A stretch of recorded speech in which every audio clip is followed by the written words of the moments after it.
Hello guys, അസ്സാം വലൈക്കും വറഹ്മത്തുള്ളാഹി വബറകാതുഹു. Good morning. എന്തൊക്കെയുണ്ട് വിശേഷം? എല്ലാവർക്കും സുഖമാണെന്ന് വിചാരിക്കുന്നു.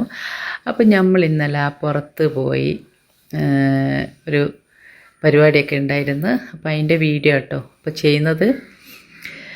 അപ്പം നമ്മളിങ്ങനെ എൻ്റെ അനിയത്തിൻ്റെ മോളെ ഹസ്ബൻഡിൻ്റെ വീട്ടിലേക്ക് പോവാണ് കേട്ടോ. നല്ല മഴക്കാറുണ്ടായിരുന്നേ പോകുന്ന സമയത്ത്. അപ്പോൾ അവിടെ എത്തിയപ്പോൾ നല്ല മഴ പെയ്ത്.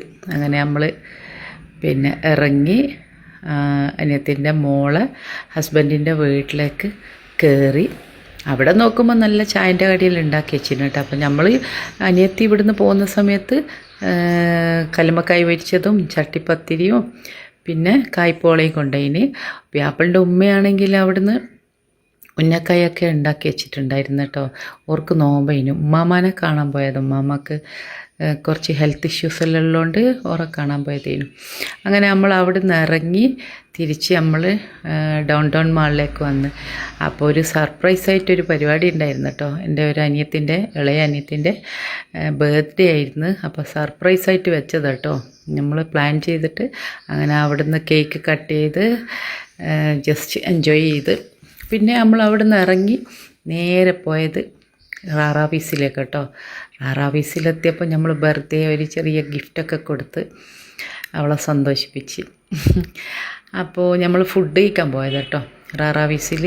അപ്പോൾ ചെറുങ്ങനെ ഒന്ന് തട്ടാമെന്ന് വിചാരിച്ച് ഞാനും എൻ്റെ സിസ്റ്റേഴ്സിൻ്റെ മക്കളും ഒക്കെ ആയിട്ട് അവിടെ അങ്ങനെ ആദ്യം സൂപ്പ് കുടിച്ച് നോക്കുമ്പോൾ പിന്നെ ഫുഡെല്ലാം വന്ന്. ഫുഡ് അങ്ങനെ വലിയ കുറേ ഫുഡൊന്നും വാങ്ങിച്ചിട്ടില്ല കേട്ടോ. അപ്പോൾ അത്യാവശ്യം കഴിക്കാനുള്ള മാത്രം വാങ്ങിച്ച്. നൂഡിൽസ്, ഫ്രൈഡ് റൈസ്, പിന്നെ പിന്നെ മട്ടൻ്റെ കുറുമയും പിന്നെ ചിക്കനും. അങ്ങനെ അതൊക്കെ കുടിച്ച് തിന്ന് ചെറിയ മട്ടത്തിൽ കേട്ടോ ഒരു സന്തോഷത്തിന്. അപ്പോൾ റാറാബീസിലെ ഫുഡ് എന്ന് പറഞ്ഞാൽ പിന്നെ പൊതുവേ നല്ല ഫുഡാണല്ലോ, അടിപൊളിയല്ലേ. ഇത് എൻ്റെ അനിയത്തിൻ്റെ മോളാട്ടോ. ഒരു അനിയത്തിൻ്റെ മോൾ മുഖം പൊത്തി നാണം കൊണ്ട് ഇരിക്കുക. അങ്ങനെ നമ്മൾ ഫുഡൊക്കെ കഴിച്ച് വയറ് നിറച്ച് പിന്നെ അങ്ങനെ തിരിച്ച് നമ്മൾ വീട്ടിലേക്ക് ഓരോരാൾ ഒരു വണ്ടി തന്നെ പോയി. അങ്ങനെ തിരിച്ച് എല്ലാവരും തിരിച്ച് മായിലേക്ക് വന്ന് ഓരോരാൾ വീട്ടിലേക്ക് പോയി. അങ്ങനെ ഹാപ്പിയായി. അതിനെ പറ്റിയിട്ട് ഇതാ ബർത്ത്ഡേക്കായിരുത്തി ഓരോ കാര്യങ്ങൾ പറയാം. ഭയങ്കര സന്തോഷമായി.